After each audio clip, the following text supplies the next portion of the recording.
আমাদের নেতা জনাব তারেক রহমান, যার নেতৃত্বে একটি সফল ছাত্র জনতার গণঅভ্যুত্থান হয়েছে, যার সফল নেতৃত্বে শেখ হাসিনা এই পদত্যাগ করে শুধু পদত্যাগ করেননি, দেশ ছেড়ে পালিয়ে চলে গেছেন।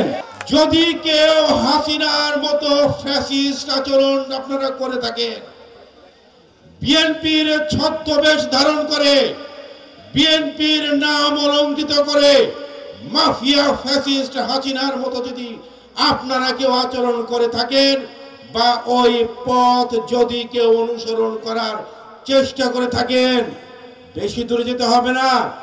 7 মাস আগে হাসিনা বাংলাদেশকে যেমন তার নিজের বাপের সম্পত্তি মনে করে ভুল করেছিল, দৌলতপুরকেও যদি নিজের বাপের সম্পত্তি মনে করেন, হাসিনার মতো ছেড়ে পালিয়ে যেতে হবে।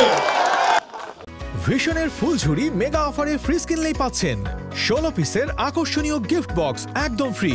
রাজপথে আন্দোলন করেছি, রাজপথে লড়াই করেছি, র্যাব, পুলিশ, হাসিনার ছাত্রলীগ, যুবলীগ, গুন্ডা বাহিনীর বিরুদ্ধে লড়াই করেছি, বুক চিতিয়ে পালিয়ে বেড়াইনি। আপনাদের মতো অসুস্থতার ভান দেখে হাসপাতালে ভর্তি হই না।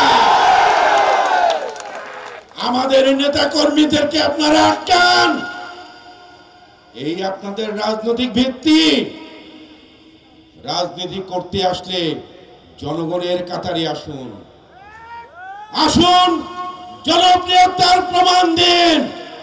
চ্যালেঞ্জ জানাচ্ছি, এখানে দৌলতপুর উপজেলার বিএনপির যে সিনিয়র নেতৃবৃন্দ আছে তাদের সাথে আপনাদের জনপ্রিয়তার প্রমাণ দিন। চ্যালেঞ্জ জানাচ্ছি আপনাদেরকে। আমাদের নেতা জনাব তারেক রহমান, যার নেতৃত্বে একটি সফল ছাত্র জনতার গণঅভ্যুত্থান হয়েছে, যার সফল নেতৃত্বে শেখ হাসিনা এই পদত্যাগ করে শুধু পদত্যাগ করেননি, দেশ ছেড়ে পালিয়ে চলে গেছেন, ঠিক কিনা?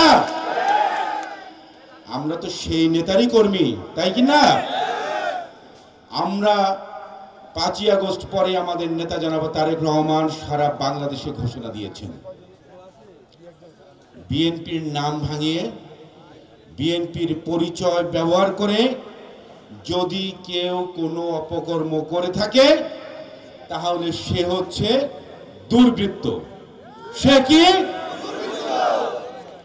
তাহলে দৌলতপুরে যারা বিএনপির নাম ভাঙিয়ে অপকর্ম করছে তাদেরকে আমরা কি বলবো? তারা কি বিএনপি? তাদের পরিচয়, তারাও হচ্ছে দুর্বৃত্ত।